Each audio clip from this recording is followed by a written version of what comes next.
when we're formulating things, whether it be lipid nanoparticles or whatever it may be, there's always such a vast opportunity of different variations to use. And so then the other work you did was looking at things like using deep learning to Mhm. create systems that can look at complex formulations and generate, you know, new formulations to use rather than just sort of going into the lab and trying 200 polymers, for example. Mhm. So can you tell me a bit more about this work? Because it's a very different space than what I think a lot of people are used to. So how did that type of work come about? Yeah. So some of this really came about from the frustration of not knowing what will work in what system, right? As we sort of discussed Yeah. previously. Now, when it comes to polymers, you sometimes are just sort of limited by how much effort the person can put into the lab, how much time they're ready Yeah. to sort of spend in the lab, and so it's sort of self-limiting, if I may. But when it comes to lipid nanoparticles, it becomes there are no excuses. And I say that because lipid nanoparticles are typically made out of four classes of chemicals, and there are different chemicals in each class, and they're commercially available. You can make them quite easily simply by sort of mixing them volumetrically in different ratios and so on. So you can quite literally make infinite combinations of these lipid nanoparticles by changing the constituents or the ratios in which you mix them. So then the question is, how do you find a formulation that would perform really very well? And when I say perform well, you set the test for it. You set whatever you wanted to perform. And so a lot of the work that sort of came out right before or right after what we had done was uh, people focusing on one of the components of those lipid nanoparticles, which are called ionizable lipids. So these are the positively charged lipids that kind of get the mRNA into the nanoparticle and that destabilize that endolysosomal membrane. And so there was quite a lot of work done there where people were looking at how does the chemical structure of those ionizable lipids affect their performance in vitro. Um, and they would screen libraries of hundreds of these ionizable lipids. And based off of that data, they would then train a machine learning model to predict structures that would perform better than what they had tested. Uh, we thought about it slightly differently, and we said that, well, when you're thinking about these lipid nanoparticles, uh, agreed that the ionizable lipid has a very important role to play, but these other three classes of lipids also play a very important role. So is it possible now to look at the lipid nanoparticle as a whole from a machine learning standpoint, rather than just looking at one component of that lipid nanoparticle? And so the focus of our paper was really trying to get the model to learn the lipid nanoparticle as an entire team of four players rather than a single player. And then we asked the model to learn, okay, when these four players are combined in certain ratios or in certain combinations, which of those teams really ends up winning? And so that's what our model was essentially trying to optimize for. Yeah. And how was this validated in terms of the, practical versus theoretical? How was that done? Yeah. So a couple of ways of validation. One, as you said, theoretical.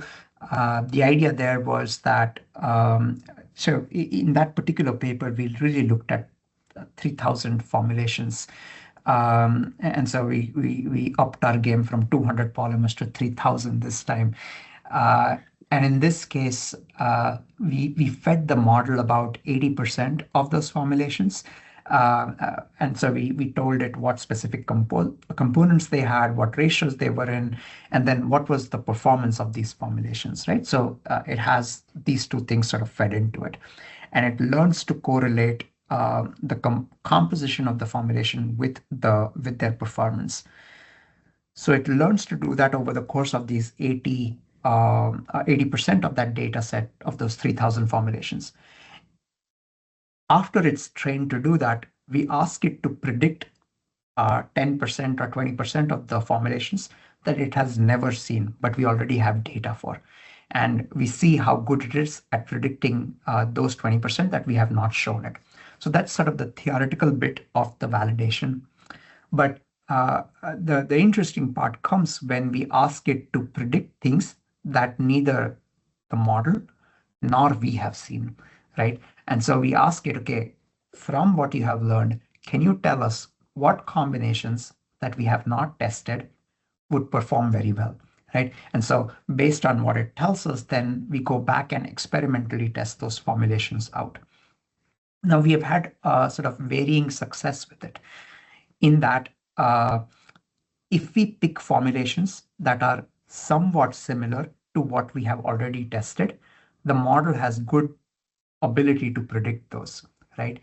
But if we ask it to predict things that are very dissimilar to what we have already tested, its confidence and its success rate actually goes down in those, which is understandable, right? And so if you think about this sort of whole formulation space, the better you are able to map that formulation space in your learning data set, in your test data set, or excuse me, in your training data set, I should say, the better the model will be able to perform in making the predictions.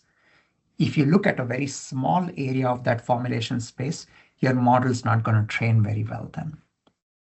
So it's just a case of feeding it as much information so it can learn new patterns and what works and what doesn't work, right? Because you mentioned if it's seen something even similar to what you're trying to do, it has a very good success rate. Exactly. So you mentioned performance. What are you measuring as the proxies for performance, as good performance versus bad performance? Yeah, so it was quite simplistic. It was simply looking at how much protein does the mRNA delivered through that formulation produce. So we use an mRNA that encodes for a reporter protein. And so we can measure the amount of protein through different types of assays. And that's exactly what we are measuring. So what we're training the model on is just protein production. Now, if there are easier ways of measuring other things related to the formulation, say, for example, you wanted to generate or you wanted to measure immune responses to it, that's also something that you can feed into the model. The model's not really going to distinguish it because all it sees is just numbers, right?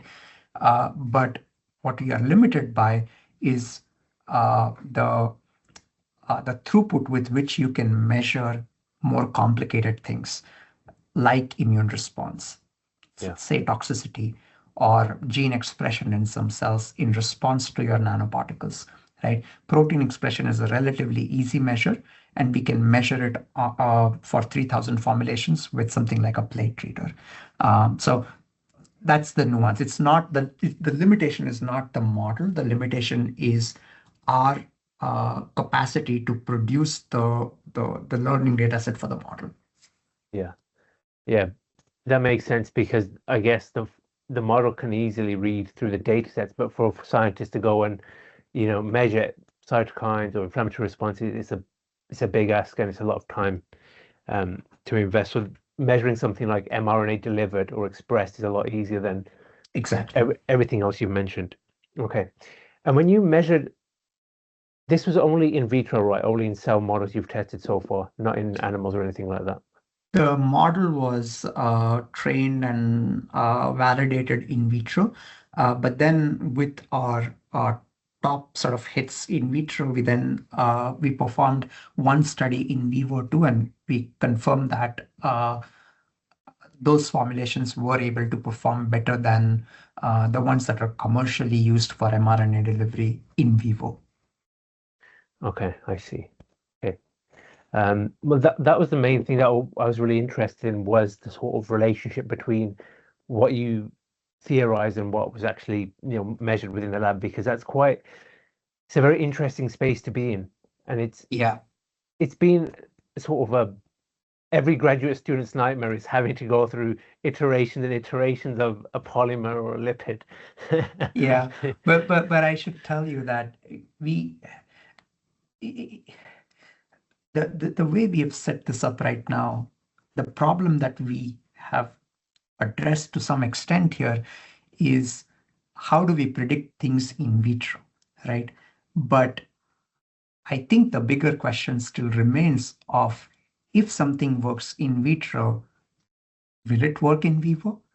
Right? And going back to your comment about graduate student nightmares, the problem is that the graduate student does this in their third or fourth year. So they going from in vitro to in vivo. So there's a lot lying on the line over there when they're doing this.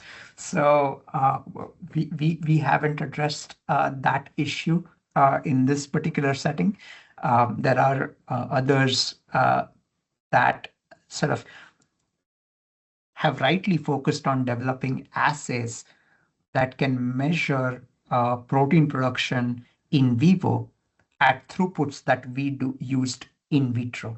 Right. So as I told you that in vitro, we use protein production because it's easier to sort of measure that. But how do you then say test thousands of formulations in vivo? And so folks like James Tallman have, he's a Georgia Tech, they've really pioneered methods of really testing hundreds to thousands of formulations in vivo. And so now you can imagine that once you have that data, you can perhaps train your model on that data to predict which formulations will perform well in vivo. While this is very promising, there's more problems because what might work in a mouse may not work in a monkey, may not work in a person, right? So I think we're going to have a job for a long time sometimes. The circle just continues, right? Exactly. I mean, but as scientists, this is what we do. We push the envelope forward. At least like with the work that say James Tallman has done. You're at least now able to tell which formulation may work in a mouse. Hopefully, someone else will perhaps look at what's going to work well in people, right? And that's what we sort of strive to do. Yeah, and I think it's the small increments that make the big difference, right? So even though you may say, okay, it's only a mouse, but the mouse may then one day be a monkey and one day a human, and then before you know it, we have a whole AI system that's able to tell you which formulation in a person, and then we'll be out of a job at that point. The only reason I brought that up was because I remember in grad school when you're weighing, hundreds of little weighing boats of polymers, you think if there was an AI model that could just tell me everything, it'd be a lot easier.